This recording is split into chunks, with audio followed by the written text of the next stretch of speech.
Love word highly misused word है। There is a universal law which we need to understand. Law of giving and receiving. First season Spiritual Soup podcast is based on self-love.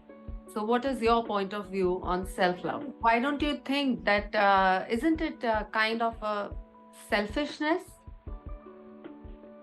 Do you think that in self-love we should not expect anything from anybody? Like if we give love, we shouldn't expect anything back.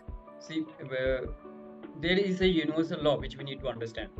This is called law of giving and receiving. ये fundamental universal law. You cannot change it. It is bound to happen. तो अगर मैं किसी को love piece और Joy की energy भेज रहा हूँ, करेक्ट, तो वो बाय डिफॉल्ट वापस आना ही है मेरे पास। फर्स्ट थॉट आता है कि ये लव वर्ड ये सोसाइटी में एक्चुअली में हाईली मिसयूज्ड वर्ड है। Okay. लव को हम लाइक से कंफ्यूज कर देते। Love is love and like is like, और इन दोनों का डिफरेंस समझना सबसे बड़ा काम है। देखिए कि लाइक में होता है कि मुझे ये चीज पसंद है, मुझे ये इंसान पसंद है, मुझे ये पसंद है तो मुझे ये चाहिए। ठीक है, यहां हुई आपने जो वर्ड यूज करा कि वो वापस नहीं आता है, यहाँ पे बात आ जाती है जिस वर्ड को बोलते हैं एक्सपेक्टेशन। Yes. ये एक्सपेक्टेशन लाइक में बिल्कुल प्रॉपर फिट होती है। I like this, I want this, that's what it is. I like you, I am giving you very peace and harmony. अभी आपसे प्यार से बात कर रहा हूँ, आप मुझसे प्यार से बात करो। ये हमारी एक एक्सपेक्टेशन होती है, वी कॉल इट लाइकिंग।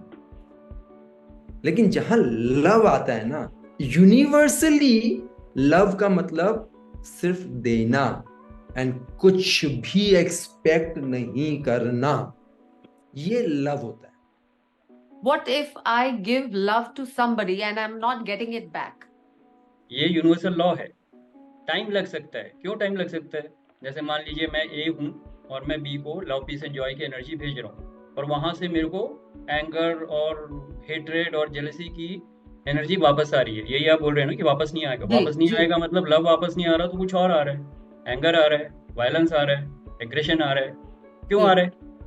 क्यों आ रहा है? अगर मैं आपसे पूछूं, ये एनर्जी मैं पहले उनको दे चुका हूँ, वही वापस आ रही है। So you mean Self-love to में say तो what goes around comes around? absolutely. So you can call that law of karma. You can say that is law of giving and receiving. Whatever you give has to come back to you. अब you must have given it in the last birth. आप बोलोगे आज इस जन्म में तो मैंने उसके साथ कुछ बुरा नहीं किया, तो पिछले जन्म में किया होगा। वापस आ रहा है मतलब आपने दिया है।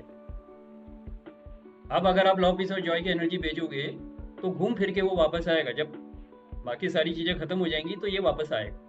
It's like saying I send a black ball, I get a black ball. I send a golden ball, I get a golden ball. So that I think explains the concept of what you're trying to say. People do ask me, हमने तो कुछ किया नहीं, तो हमारे साथ ये सब कुछ क्यों हो रहा है? So that made me really clear. Thank you so much, sir. Shashi very well explain. Shashi हमेशा बात करते हैं एक अलग कोश से, मैं मनोमय कोश में रहता हूँ। ये सबसे बड़ा गेम है समझने का कि मैं अपने आप को क्या दे रहा हूं या दे रही हूं, और मैं अपने आप से क्या एक्सपेक्ट कर रही हूं।